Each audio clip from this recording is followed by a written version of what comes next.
the go live button.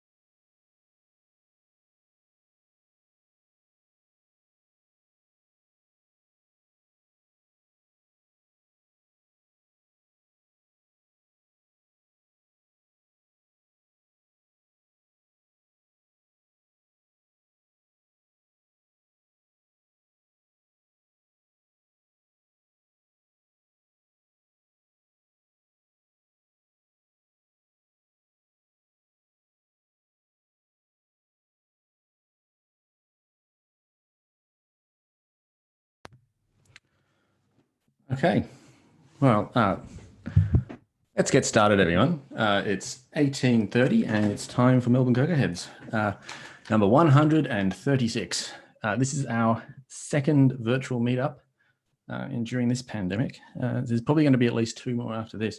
And we've come up with a format we hope you like, so I hope you enjoy. My name is Hugh. I'm going to be your MC. Let's get through. Okay. We're streaming this on YouTube, but if you wanted to discuss anything, I strongly encourage you to join into the Slack channel #meetup, because that's where we're trying to focus all of the attention and all of this streaming, the discussions about the topics. So these are some links. Tonight's program is going to be introductions by Hugh, that's me. And we're going to have Pete Goldsmith give the month that was. Anthony's going to talk about archiving old stuff on the internet. And Rob's going to talk about Swift binary frameworks. Each of these is going to be about 15 minutes or so. We have upcoming events. So upcoming Melbourne Cocoaheads events, they're going to be advertised mainly on Meetup and on Twitter, which you've already seen. But also next Thursday, Sydney Cocoaheads is going to give a virtual meetup as well. That's very well worth joining in on because it's all on YouTube as well. So make sure you don't miss that. And Melbourne GDG, that's the Google version of Melbourne Cocoaheads. They have a meetup as well, and that's worth attending. Like I said, Slack is worth joining in on. Ask the questions in #meetup, and the presenter will get back to you if and when they can. That's a good idea. The other channels you can join are #volunteers. That's the organization channel. That's where we do most of the organizing for Cocoaheads. There's quite a lot of organizing that happens. #jobs. If you're looking for work or you're looking for workers, that's a good spot to advertise. Or even if you just want some help with your CV, that sort of thing, that's where you go. #speakers. If you want to do a talk, and we want you to do a talk, come to #speakers and we'll help you. We have a code of conduct. This is the usual thing. Really, we take this quite seriously. We want to build a community that's all very supportive and helpful for everyone. So the short version's on the screen now, but there's a longer version at melbournecocoaheads.com/code of conduct. And if you have any questions or any concerns, we want you to tell us, email, or there's an anonymous form as well, and we'll take care of that. So, stuff that Victoria has shipped. Well, let's see. Matt Delves released the Domestique app. I think that's how you say it. It's an app for tracking your cycling usage. And he's very proud of it. We're very proud of him. It's a really good app. Matt will be on Slack, so you can ask him questions about that. It's a Mac app. It's really cool. Reveal, version 25. That's just got shipped as well. We've got Sean from Itty Bitty Apps here on the line. He will tell you a bit more about it. Hey, Hugh. Yep. Yeah. Thanks for having me on. Yeah, so look, we've released Reveal 25, which is a big update for us, mostly because we're actually moving to a subscription model, like a pure subscription model. Previously, our model was that you buy Reveal and then you get 12 months of updates and then you can use it for as long as you want. But what we found was that with the natural cadence of iOS releases and Mac OS releases, it kind of made sense for people to be on a 12-month cadence anyway. So we spent a bit of time building our own licensing portal to help people sort of self-manage their licenses. And actually, it's a really interesting setup there, because Tony Arnold, who did most of the work on that, built that in Swift on the server. So I'm trying to strong arm him into maybe doing a talk on his experiences around Vapor and just what it was like to build a web service using Swift, which I think a lot of people on this forum would be interested in. Aside from that, Reveal 25 brings, I think, support for UIKit 13 dynamic colors.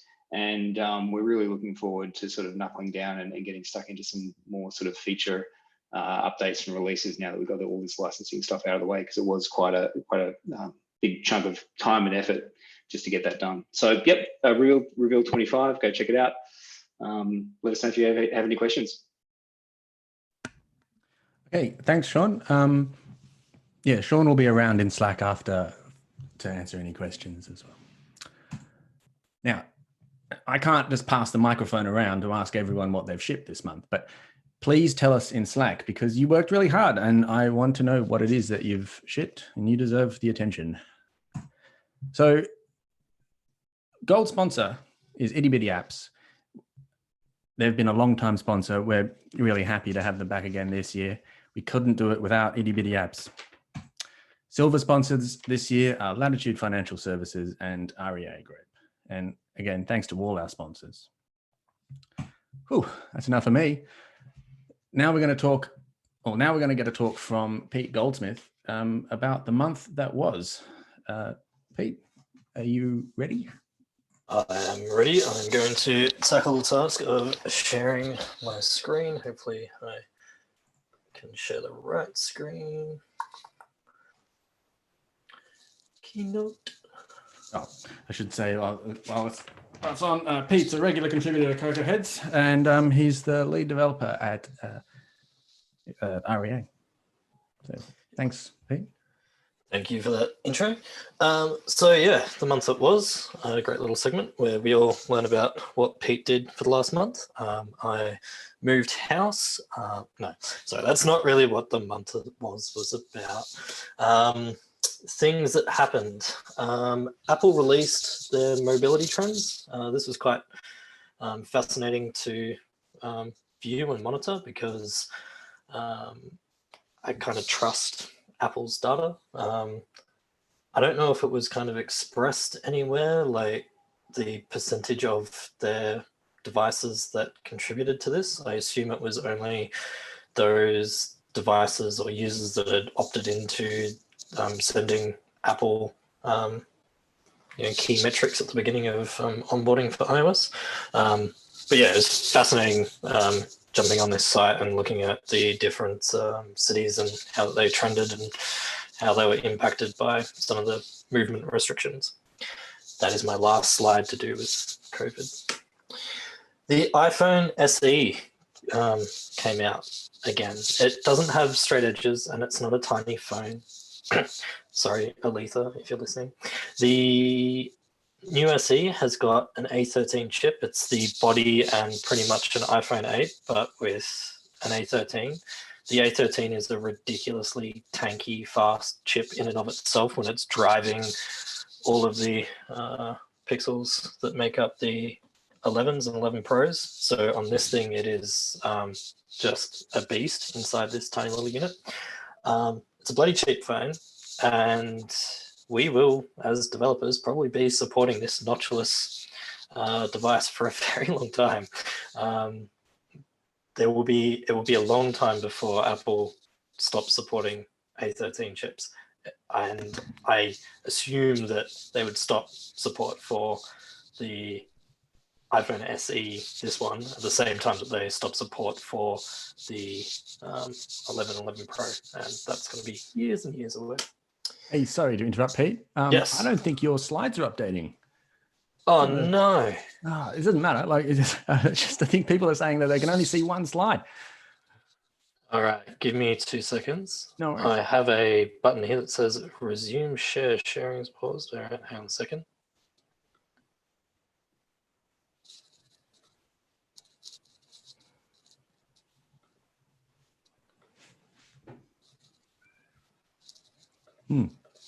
Give me 1 moment. No problems. Oh God. You can see my entire monitor. I can see right your now. entire everything. Yeah, excellent, cool. We'll just hide away some of that other stuff, that other presentation that I was doing today. Hey, I've got iPhone All right, SE. so iPhone good. SE slide. There we go. Thanks. Like I was saying, bloody cheap. No more iPhone 8s, and we'll be supporting this device forever. The iPad Pro Magic Keyboard is an extremely amazing looking fancy device. I haven't been able to interact with one. I don't have an iPad Pro. It's very expensive. It's 500 Australian for the 11-inch and 589 for the 12.9 inch. But everything that I've seen from the reviews, it looks quite magical in the way that it tilts. If anyone, I think there's been a few people in Slack that have mentioned that they've received this. So yeah, keen to hear some more closer to home reviews of the unit. Something that I'm reasonably excited about is the new 13-inch. It wasn't the rumored 14-inch. It's still got thick bezels. But it's got an escape key and a useless touch bar, but it's got a physical escape key and Touch ID. And it is actually quite tanky if you want to spec it all the way up. Quad-core 10th gen i7, 2.3 gigahertz. You can get up to 4 terabyte SSD, which is just kind of silly, but would be amazing. And 32 gigs of RAM. This is no longer at work. Anytime I see mobile devs that carry around a 13-inch laptop, I feel quite sad for them and speak about why they've received a dual core machine, even though it's now, if they've got the new 13-inch, won't be so bad. We have got the new Xcode 11.5 is in beta 2. We've got iOS 13.5, beta 4. Things that have been, this comes with the new contact tracing APIs, as well as a few other benefits. It doesn't look like this is a special release that was put together just for the contact tracing. It looks like the contact tracing stuff got rolled into an existing planned updates across the board. We have got the Dub 2020 announcement. It's going to be fully online June 22nd. Great day, my birthday. And yeah, I haven't really followed along too much about how they'll be doing anything beyond the streaming. I don't know if there's details yet around the special interactions with any of the Apple engineers. Some of that detail might be out. I just haven't come across it. And also this month, we had the amazing crash event from those big players. This one, the Crashlytics tweet was actually prompted by the Facebook SDK crashing, but they weren't alone. Both Facebook and Google in the last month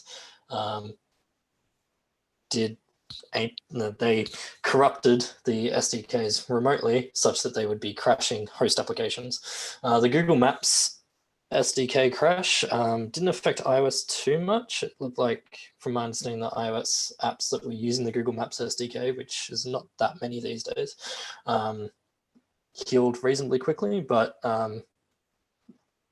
REA can talk to the Android app, got quite stuck with the Google Maps SDK. It didn't recover as quickly as the Google engineers posted on the issue thread. They said that this will not be an issue after 2 hours, and then it took advice for everyone to do a kind of patch to explicitly reach into the SDK and remove some keys from a persistent store. And yes, the Facebook SDK crash. The Facebook SDK is prolific and in so many of our apps. It's used for ad tracking and social sign-in primarily. But yeah, this one was crashing Spotify crashing every kind of high player app, and that was the one that made Crashlytics turn off crash reporting for everyone for a short period of time, which I thought was a great laugh. And that is it for the month that was. And again, you can see my entire screen. Quick, stop share, stop. Stop sharing. Oh no. Right. Well, I'll share my screen then. Cool. You can play that. All right. Well, thanks, Pete. It's good to have you come and give the summary of the month, because you forget just how long a month is, and then you realize how much stuff has happened. It's wow. So I'll take the opportunity between speakers to thank again our gold sponsor, Itty Bitty Apps, and the silver sponsors, Latitude and REA Group. Next, look, archiving stuff. Anthony, you probably know Anthony from, he writes The Sizzle, and he's at Decryption on Twitter. He's been around the Melbourne tech scene for a little while. Yeah, so we're really chuffed to have him along tonight. I'm going to stop sharing my screen, and Anthony's going to share his screen. And we can even unmute him. I will share my screen. Thank you. The share screen, desktop 2, share, play. Here we go. Cool. Off you go. Thanks, Anthony. By the way, thanks for having me on. I've never given a talk at Cocoaheads before. I've been to many meetings years ago, but I've never been a developer of any kind, so I never had a reason to give a talk. But I guess desperate times call for desperate measures. And it's my turn to give a talk because you've got nothing else going on. Hugh asked me to give a talk about the stuff I've been tweeting about randomly and blogging a bit about getting old magazines and putting them on the Internet Archive. And I've just been doing this for about 2 or 3 months, so it's kind of new to me. I thought I'd share what I've learned along the way. It all started back in February when Jason Scott on Twitter, who works at the Internet Archive, who I follow, put out a tweet asking is any Australians who can scan magazines. Now, at that point, I did not know how to scan magazines. I did not have a scanner. I'd never done it before, but I wanted to, and I thought this is a good time to start. And so I said, yes, I can do it. I have a nice scanner. I didn't have a nice scanner. And he hooked me up with a guy who lives in Geelong, which is actually not that far from me. So a guy who lives in New York put a tweet out saying anybody in Australia, can they pick up some magazines? And I happen to live like about a 40-minute drive from his place, which is pretty cool. So that was handy. And I also had another friend who lives in Melbourne who saw me reply to that tweet and said, oh, I've got a bunch of magazines, old Macworld magazines. Would you want to scan those too? I said yes. And that ended up with me having a massive pile of magazines to suddenly scan. I didn't know how to do it. I did not have a scanner, but I figured now's a good time to start. I managed to pick up this scanner quite cheap off Facebook Marketplace. It's a Canon DR6050C, and you can tell it's pretty big. It's got a 300-page sheet feeder, as opposed to like 25 or 50 in most scanners. And it's stupidly fast. It's worth, when it was new, it was about $15,000 new. You can buy them secondhand for about $2.5. I got this one off some hippies in the Yarra Valley for like $50. They had no idea what it was. They had no clue that it even worked. But I went out there, picked it up, and it worked great. So that was a nice bargain. And I picked up this paper cutter. So this paper cutter can hold 500 sheets, and it's just basically a big guillotine. You pop the thing you want to cut under the blade, pop the blade down, and it'll slice the papers clean right through. And you can see there's a blade as well, so that the blade comes out, so it can be sharpened. So after all that and a bit of Googling, I had a setup going on. I had an old Windows PC, my scanners that I found around the place, one that Epson gave me to borrow, one that Canon I found on Gumtree for like $15, which was great. The one I got from the Yarra Valley, and this Fujitsu one, which is horrible, which I'll talk about later, is from Bendigo for $5, and it was a disaster, but I'll talk about that later. So the first step is to actually cut the spine off the magazine. And the reason I do this is because it destroys the magazine, unfortunately, so you can't really read it like how you used to before, but it makes it so much easier to scan than taking a photo of each page or trying to put it down in like in a flatbed scanner.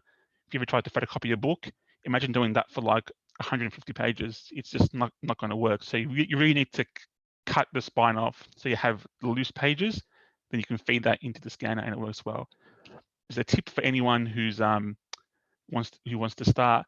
You really do need to fan the pages and flick through each page, because I've had glue stuck. I've had static hold the pages together. So when it goes into the scanner, it goes through as one page, and you miss out what's in those other pages. And you really need to kind of fan it out, give it a good shake, and like get it nice and loose. Otherwise, the scanner will just feed in 2 or 3 or even 4 pages all at once. So then the next step is to configure the scanner, and this is where things are going to be interesting, because on older scanners, their drivers don't work on modern operating systems, even though they say that they do, and they often don't. So that's not very fun. Like especially on the Mac, a lot of the older drivers, they're like a universal binary, and they haven't changed. That's very old, like a PowerPC and an Intel binary in the one thing. And they just don't load. So yeah, so it's making the drivers work is half the challenge. But if the drivers do work, you can set it to a whole bunch of settings. And there's some important ones that you need to take note of. You want at least 600 DPI. That's kind of the recommended archival resolution, because that will allow it to be printed again at kind of one-to-one quality. Anything less is kind of, you're making it smaller than what was the original copy, and you're kind of wasting your time if you haven't got a 600 DPI scanner. And you also want TIFF, so that way they're not compressed files. So when they're taking straight off the scanner, you're getting pretty much a one-to-one bits off the scanner's imaging system. There's no kind of compression or modifications being done by the scanner. It's just, you just want the raw image from the lens of the scanner onto your computer. You also want, if your scanner has these options, there's an option often to prevent bleed through and to remove the background. So if you get like a normal A4 sheet of paper, sometimes the scanner's light can be too bright for the image, and so you actually see the back page through the front page, and it's very annoying. Whereas some scanners have this option where they'll actually automatically adjust the brightness of their scanning light so that it doesn't make it too bright, so that it shines through the page. And that's a very handy feature. Some of the older scanners don't have this, and a lot of multifunction center scanners don't have that either. So you end up with this horrible looking images where you can see the reverse page, and you have to manually go through each one and fix it up, and it's a pain in the ass. So if a scanner can do that on its own for you, it saves a lot of time. And some scanners have double feed detection, and they actually have like a little ultrasonic sensor inside the scanner. So when a sheet passes through, it'll measure the width of that sheet, and if it's wider than the previous sheet, because, oh, hang on, there must be more than one page here, and it'll pause scanning and let you kind of pull that page out, pop it back in, and try and refeed it through, so you don't have to so you don't end up, after scanning like 150 pages, you realize, hang on, I've got a page missing, which page is it? And having to go back and go scan it all again. So that's a really good feature to have as well, which is actually only found on the higher end scanners or on dedicated document scanners. A lot of the printers that have built-in scanners don't have that feature, and they end up being kind of useless for that purpose, which is very annoying. And this is the app that I use on Windows, because on Mac there actually isn't anything that I could find that was as nice as this app called Not Another PDF Scanner. And you can you feed in your pages into the scanner, and then you get like all these thumbnails of the page, and you can apply multiple fixes or bulk fixes at once. You can change, the sharpness, the brightness, contrast. You can rotate pages. You can do a deskew feature, which automatically analyzes the text on the page to make sure that the words are straight, because often the scanner might fit it in on a very slight angle, and then the words are like slanted. This will detect the images on the page and make sure that the writing's straight. And that's a really handy feature, because as you can see in this screenshot, some images are just not, they're the wrong way around. So if you auto rotate them using the rotate feature, it'll actually automatically put them all the right way, which saves heaps of time when you got like a 400-page book or something. Saves heaps of time. Yeah, and these are the bad old scanners. So you can see that they look like they're going to be handy. These cost me $5 each, and the other one cost me $10. But because there's heaps on eBay and country that people just want to just dump, but the drivers just don't work the way they should. You can go to the brother website or the producer website and it says, oh yeah, it supports Windows 10, supports macOS 10.14. But then you actually load it up and it's like, can't find scanner, or the driver is so old that it misses a lot of features in the modern versions of that same driver. So you don't get the backplate bleeding, you don't get the automatic deskew features, despite those scanners having them when they came out. So they actually removed it from the new driver, even though but the old driver still has it, but the old driver doesn't work on the modern operating system. So they're actually not really worth, like I spent days trying to get these to work with the older drivers, newer drivers, and it's just a big hassle. So it's stick to newer machines, to newer scanners. So the next step is to actually scan some magazines. Once you've got them cut, once you've set up your scanning settings, you just pretty much pop them in the feeder and just let it go. Sometimes they do get jammed, and as a tip, you really do need to clean them. I didn't know you had to clean scanners, because what happens is all the paper that goes through it leaves paper dust, like the fibers of the paper. And if you don't clean these certain bits, you get double feeds, you get paper jams. If you don't clean the scanning element, so that kind of white bar there with the glass, that's the sensor. That's what picks up the paper and looks at it and turns it into an image on the computer. If you have dust on that, it's like when you take a photo with dust, you see this dust in the scan, and if it's in a certain spot over, like say 20 pages, you'll see in the same spot on 20 pages this annoying line, because the way that the scanner feeds it through, because it feeds it as a sheet through past this line, the same spot on every image will have this line through it. It gets very annoying. So you want to clean it. I do it every 1,000 pages, and I just use some like a glass cleaner. So for like the ones for my glasses, I'll use the same thing and use the sheet, these microfiber cloths, and you can see that kind of brown stain. It's just dust after like a few hundred pages. You don't want to see it with your eyes, but it's on there, and the scanner knows, and you need to clean it to make sure everything goes smoothly. So the next step is to once you've got all your raw images, is to convert them to a format that the Internet Archive wants, and actually give it to the Internet Archive. And if you're not familiar with the Internet Archive, it's a glorious not-for-profit running in San Francisco that tries to archive the entire internet. So they want kind of like to remember everything that happened on the internet, so that in the future, if it disappears, they have a copy. If you've seen the Wayback Machine or archive.org, they're the organization responsible for that, and they have a massive data center in San Francisco that hosts that stores all the data, and they want people to upload things like this, music, movies, TV shows, software in particular. So if you make an app and you want it kind of kept for a long time, you can donate it to the Internet Archive, and they'll store it and preserve it and look after it, so people in the future can enjoy that software again. It was actually quite hard to figure out what format they would be best. They say all they want is a like a PDF is fine, or images. They'll pretty much take whatever you have. But I wanted to give them the best kind of long-term, highest quality thing that I can. And technically, that should be a PDFA. PDFA is the ISO standard for long-term document archival.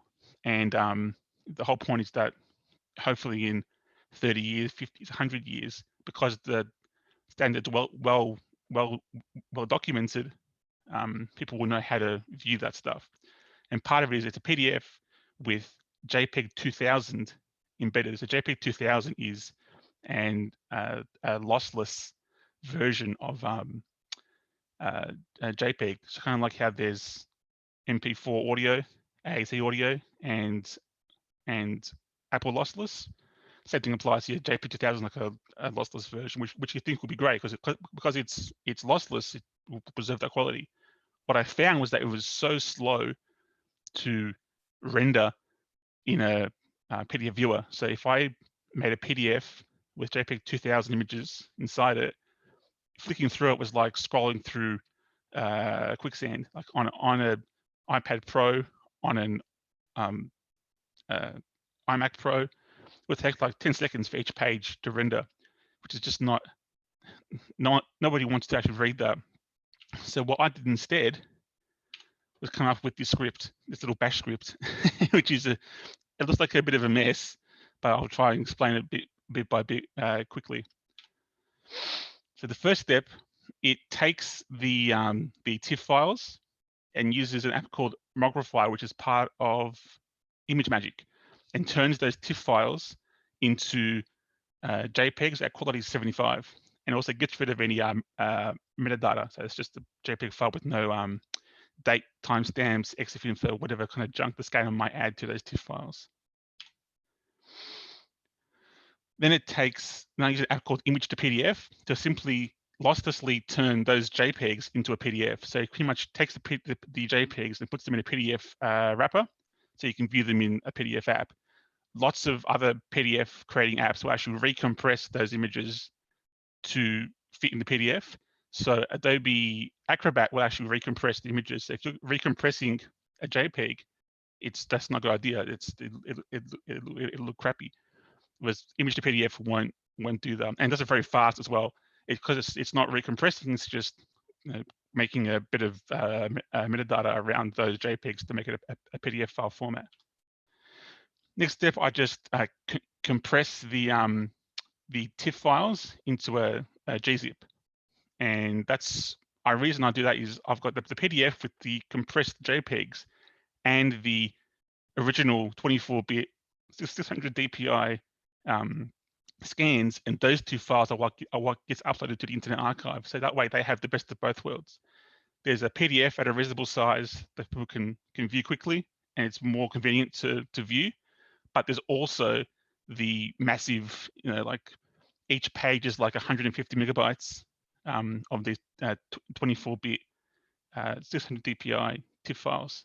And by compressing it down with gzip, you actually, it's about 40% to 50% compression. So what would have been maybe a 15 gig collection of TIFF files gets down to about 7 or 8. And then I actually compress them. I compress the TIFF files again to bzip2 for my own archive, because bzip2 is way more efficient than zip, but the Internet Archive only accepts zip files.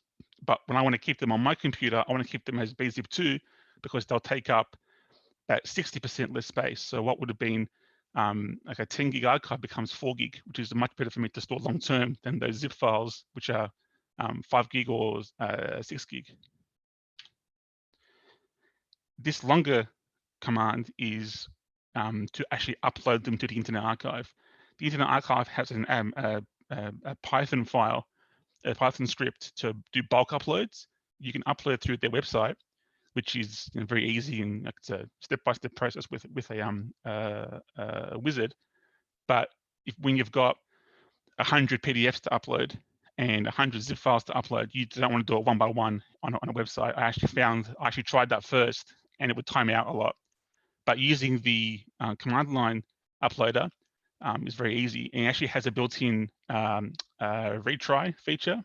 So in that way, if something happens, so the Internet Archive actually runs out of bandwidth quite on a regular basis. They've only got so much funds, but they're such a popular website that during peak times in the USA, it's just uploads just stop happening because it just ran out of bandwidth. So it's good that it automatically keep going where it left off.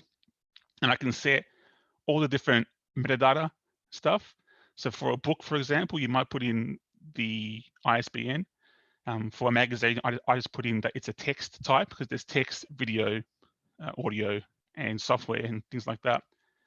You give it a title, obviously, and a description, which is like an English description, just like, these are uncompressed TIFF files are in the tar.gzip, and you might say, thanks to whoever donated those magazines, or if you've got a story about the magazines, you might add a story in there. That's a human readable description and tags and the language that it's in. There's literally hundreds of different metadata areas on Internet Archive, and the more you can put in, the better, because then that helps people find it easier.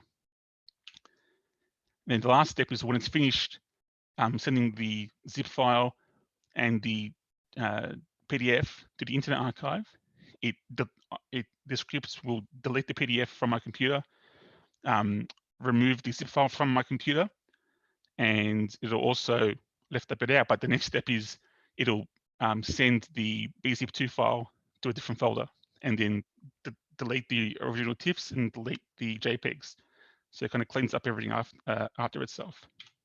And the result is, after about an hour or two, the Internet Archive will turn the PDF into a whole bunch of different formats. So the first file, the 15 gig one, is the uncompressed images. The second file, the PDF, is the one that I made, and the rest are all automatically made by the Internet Archive, who make a bunch of XML files, who make an OCR version as well, so people who just want the text can search by the text in the magazine. And that's quite nice how their scripts all do that for you. And the result is, if this link works, you get an article like this. So this is a wide magazine that I scanned in, and you can flick through it quite fast. If I left these as a PDF-A in JPEG 2000, this is so slow to happen. Like you turn the page and it will just chug and chug and chug. Even though the file size is quite low, the rendering engines for JPEG 2000 are just crap. And you can see the metadata and all the things, and yeah, and that's what happens. The whole point is to get lots of these kind of things up on the archive. So once they're up on the archive, that's all nice. Everyone can enjoy them. They're there now. But the problem is, you've spent all this time trying to scan them and keep them. Do you want to lose them in case the Internet Archive goes away? They're in San Francisco. There's only one copy of them as far as I know. San Francisco has a lot of earthquakes. there's a non-zero chance of their data center being ripped apart and falling into a big hole. So and I like to do backups on the 3-2-1 system. I like to have 3 copies of any data. 1 copy is mine on my server, 1 copy is on the Internet Archive, and 1 copy should be offsite from my house somewhere. And at the moment, they're living on OneDrive, because OneDrive, I get 1 terabyte free with Office 365, and I'm not really using it, so I can store up to 1 terabyte there. But now, as you can see, I've got 1.5 terabytes now. So I kind of ran out of space on there. So I have to think about, what am I going to do? How do I store this stuff? And my hypothesis was I wanted to store 5 terabytes for 10 years as like a reference point for how long will this data cost me if I get more of it, and I want to keep it for a long term. The natural choice is to pick a cloud hosting service like Azure or Google. AWS, their Azure service, is the cheapest of all the cloud stuff that I've seen. For 10 years, 5 terabytes, it would cost me almost $1,000 for storage. Where they really get you is if you want to restore that data. So if you want to pull 5 terabytes out of Deep Glacier, it'll cost you $733, in addition to what you've paid for the storage, which you hope you never need to, but the whole point of a backup is that you can get to it, and it's going to cost you that much money. It makes it quite expensive as an overall package. The next option I thought of was, what about I just put a NAS at my parents' place and use something like, or just an SSH file copy whenever I have new data. That would cost me $850 for a NAS and 2 hard drives. Or I can just put the hard drive stored at my parents' place. So it's not online, it's not automatic. I have to manually copy data and just leave the hard drive there. That'll be about $400. And there's this cool, which I found, this cool case. Like, it's a case, like a metal case that's like waterproof and shockproof and anti-static. That costs about $40, and you can pop hard drives in there. And that's a pretty cool looking case, which is pretty neat. I thought, which would be great to just store. Like, hey, mum, here's a box. Don't open it. Don't touch it. Just leave it in the corner, please. And then there's Blu-ray discs, which if I want to store again 5 terabytes for 10 years, I would need almost $1,000 to buy 50 of these discs. They're special. They're called M discs, and they're designed to last a millennium, which I doubt, but they're archival quality. So unlike CDRs back in the day or DVDRs back in the day, these don't use any kind of dye. They use like they actually etch into a physical thing, whereas in other cheaper discs, they burn a laser into dye because the dye's a lot cheaper. And the dye often runs or leaks or spoils after a certain amount of years. That's not supposed to happen with these discs, but they've only been on the market for about 10 years. So who knows how long they actually last. But again, if you're going to use a Blu-ray disc, these are the cheapest. These are the best ones. Then there's tapes, old school tapes. They're the cheapest option, as you can see. $270 for a tape drive, the tapes, and a SAS controller card. But ultimately, I went with the tape drives, but it did not go well. They are not good. On my blog, I wrote this post about them, and if you want to know the whole full story, you can read that post because it's quite tedious. But it's essentially, they just come up with heaps of errors. Like, the tapes are just not reliable. These are brand new tapes in a clean, maintained tape drive, and I couldn't write to them. They were just can't constantly come up with read-write errors, and I can't trust a backup medium that's going to do that to me. So right now, I'm back on the drawing board as to what to do to back up these offsite files. I'm not 100% sure. I'm probably going to put them up on Deep Glacier just because it's easy. I can do it now and just not have to think about it. But it's the most expensive option as well. So I don't really want to spend a lot of money on this hobby because it's already costing me a lot of money in the scanners and extra storage at home and all this kind of stuff. So if you've got any ideas, let me know. So yeah, that's it. That's the stock image that I forgot to change on the keynote slides, but it's a nice looking pasta anyway. I'm Decryption on Twitter. You can read more about I've written about this stuff in a bit more detail on my blog, decryption.net.au. And if you think that you'd want to do this as well, if you think you've got a pile of old magazines or a pile of old books that you think should be on the Internet Archive, if you need a hand, please get in touch. I'm happy to help. I think it's important to get as we get older, a lot of us, I've done a lot of you guys for almost like 10, 15 years now. As we get older, a lot of this stuff will fade away. It's important to kind of preserve what we've been doing with our lives for the past 15, 20 years, because one day we'll be dead and people will just forget what we did. So I think it's important to kind of keep that now while we're still senile, because if you wait too long, we just won't be able to. So yeah, thank you. Oh, thank you very much, Anthony, for coming along and giving a talk. That was super interesting. I went and had a look at the Internet Archive just now, and it is big.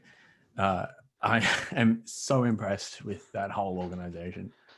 Yeah, and it's a non-for-profit as well. So if you ever feel like giving some money to them, I think if you have a US employer, a lot of US companies will match donations to other non-profits in the US. So if you give them $100, your employer will give them $100, and that's quite nice. But unfortunately for Australians, it's not tax deductible because they're a US charity. But still, it's they're nice to support with a few bucks every now and then. Cool.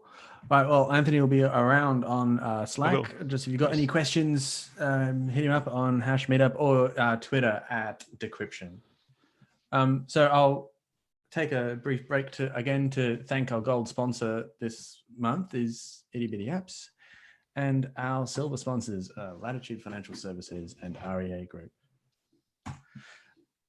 Next talk, it will be a regular speaker for us is Rob Amos at Bok on Twitter. He's going to be talking about Swift binary frameworks. Bok, are you ready? Bok's ready. He's always ready. He's always ready.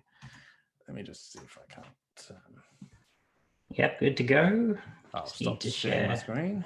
Oh, yeah, just complaining about that. And off you go, mate.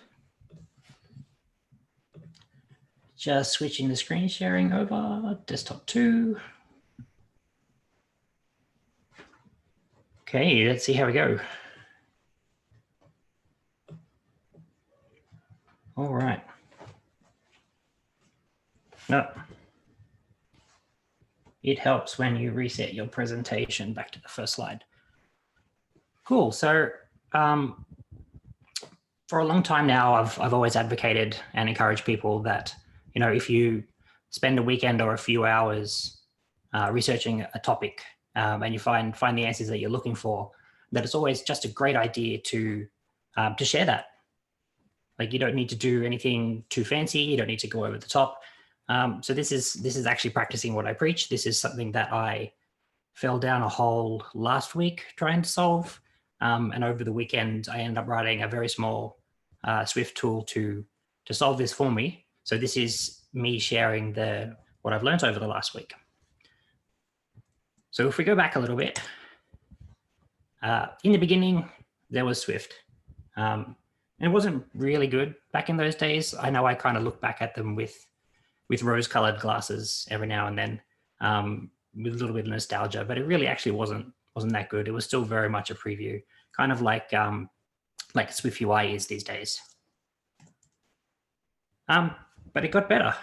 It got heaps better. Like, they did 24 releases over 5 years. Not all of those were for macOS and iOS. A lot of that was for Linux support. But it really did get better. We got some great new features. We got multi-platform support. We got like Codable, all those sorts of things. And I think most people agree that from about Swift 4 onwards, it was pretty much ready for prime time. Like, there was nothing you couldn't do with it. And then Swift 5 came along last year. And prior to Swift 5, all of your apps would ship with a copy of the Swift language runtime and the Swift core libraries all embedded inside your app binary. You know, that was mostly to preserve compatibility between the versions, so that regardless of what version you built your app in, it would run on that OS. As of Swift 5.0, we got ABI stability, which means now that you don't necessarily have to ship your app with the Swift runtimes built in anymore. You can use the operating system's copy, and they can guarantee that that will work regardless of the Swift version that you built with. From Swift 5.1, we can now actually, if we choose to, we can adopt that behavior for our own frameworks as well. And that's a little bit what this is. Coming as well this year, we've already seen the Swift evolution proposals for this, is binary target support. So if we have a quick look at what that actually means, in your Swift package, and you can see it here mainly in the middle, in your Swift package, you can now, instead of providing the GitHub repo, you can provide a URL to the compiled source and the checksum for safety. And then Swift Package Manager will go out, download it, load it up inside the Swift package itself, and then present it to your Xcode projects as part of itself. It takes care of all of the, I'm sure a lot of developers are familiar with the runtime search path and the framework search paths and all of those sorts of problems that we've had over the years. Swift Package Manager takes care of that for us. But the big caveat with this, of course, is that it's called a binary target, not a binary dependency, because when you ship a binary package, you're opting out of Swift's dependency resolution, so you have to manage it all yourself.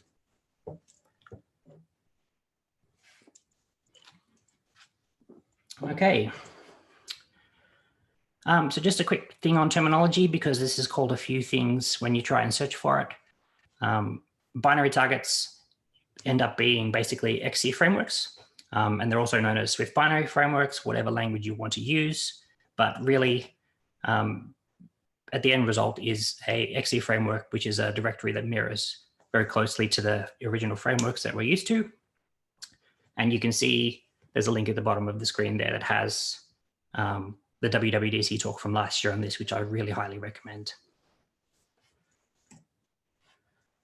But the gap that Apple didn't address, and that what this talk is about, is how do we actually go about creating an XC framework? So like, there's no real documentation on this. There's no step-by-step how you do this. It's something that you just kind of need to feel your way through a little bit. So this is basically to sum up the journey that I've been on in the last week, the research that I've done and that sort of thing. And we're going to do this with a demo. So hopefully this is all working. Going to do my test with just the Swift log package, nice and clean. We can see here that it's got a single product, which is a logging framework, single target called logging.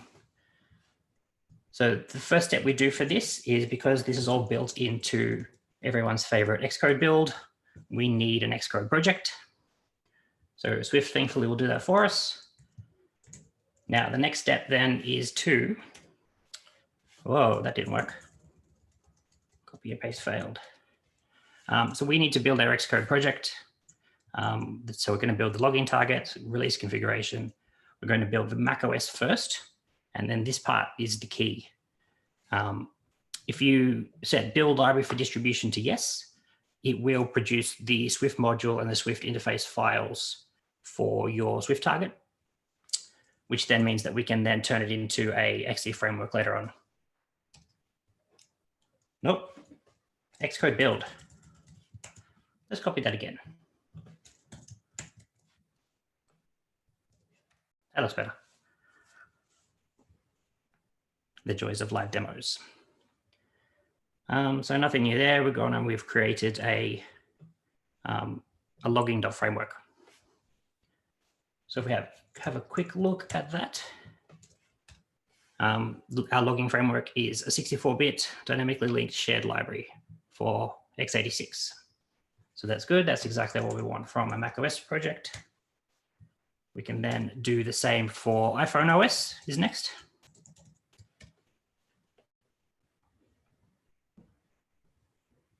Should have played some hold music. If we have a look, inspect that quickly, the iPhone OS one, we can see that by default it's built for ARM v7 and ARM 64. Swift and the Xcode build will respect when you generate that project. If you've set it for minimum of iPhone or iOS 13, it will only generate the ARM 64 slice. It doesn't generate the ARM v7 anymore because it's not supported on any devices. And last but not least, we need to go and build for the iPhone simulator, because nothing worse than trying to run ARM code on your iPhone simulator and finding out that it's just not going to work. Cool. So that's it. We've built our 3 slices that we want for this framework. The final step then is to use the new create XC framework command in Xcode build. Pass in all of the frameworks that you've just built, and you throw it out into where you want your XC framework to be. That'll be very quick. So we can then go and have a look at this. Can't really zoom this very well, but nope. Where is it? Login.xc framework. So you can see here that it has the 3 slices that we've already built. So it just copies the existing framework inside it. And then it has just a plist that identifies the string that it needs to find, your list of supported architectures, the platform, and in the case of the simulator, the variant on that platform. And that's it. The problem really with this is that it gets very messy very fast, especially when you're building for iOS, tvOS, watchOS, macOS. Like this gets really, really hectic really fast. So on the weekend, I knocked up a very quick Swift tool, which is the last part of this demo, called Create XC Framework, which then you just specify the products that you want to build. And the good thing about this is because we're wrapping an Xcode project file, we can actually build all of our dependencies in one go. We don't just have to build the products that we deal with. So just to show you how fast that works, when you do it, Xebutify. Fingers crossed this works.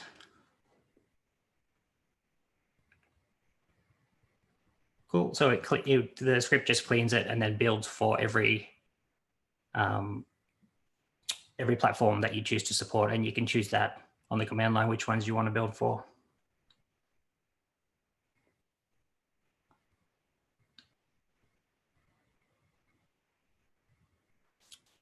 I love the Xcode build warnings when you have a device plugged in.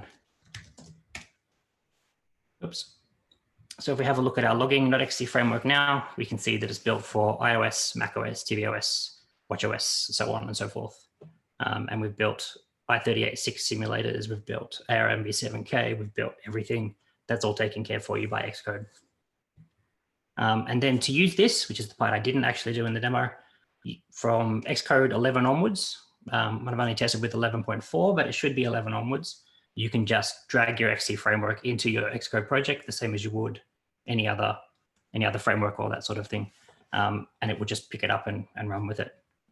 And as far as I can tell from my testing, the old adage of where we need to remove slices, like if you've ever used Carthage, the strip frameworks step isn't actually required, but I haven't found confirmation of that anywhere. In my testing, it hasn't been necessary. So that's it. If you wanted to have a look at that, I've thrown it up on GitHub. My ultimate intention for this is to turn it into a GitHub action that you can just attach to your own Swift packages. And every time you tag a release, it just compiles the XC framework, dumps it up on the as part of the GitHub release. That's the next step. But that's everything that I have. Hugh, did you want to take it back from here? I'll be around for questions after this on Slack, of course. Yeah. Oh, thanks very much, Puck. Yeah, well, it remains for me just to say a few more things. And I'll even share my screen. Right. I wish more people would use XC framework, and I think hopefully they will. That GitHub action sounds really cool, actually. Well, thank you very much, everyone, for coming. This is the conclusion of Melbourne Cocoaheads number 136. Next week is Sydney Cocoaheads. Look that up. It's basically the same as this, except it's Sydney, but you won't notice because you'll be on the internet. So check that out. A bit later on the 26th of May, join us for it's what used to be the Melbourne Cocoaheads drinks night or social night. That's just online now. We just set up a Zoom session and do it like that, and it was really fun. I think we should get a few more people this month. But right now, we're going to go to the pub. It's not really the pub. I think somewhere in Slack we'll post a link to a Zoom meeting or something, and a bunch of us will join in, have a good old chat. That should be good. Hopefully not get Zoom bombed this time. Yeah, don't share the link outside of Slack, everyone, please. I'll just put it on Slack, and it should be a nice little chat. Thanks for coming, everyone. Bye for now.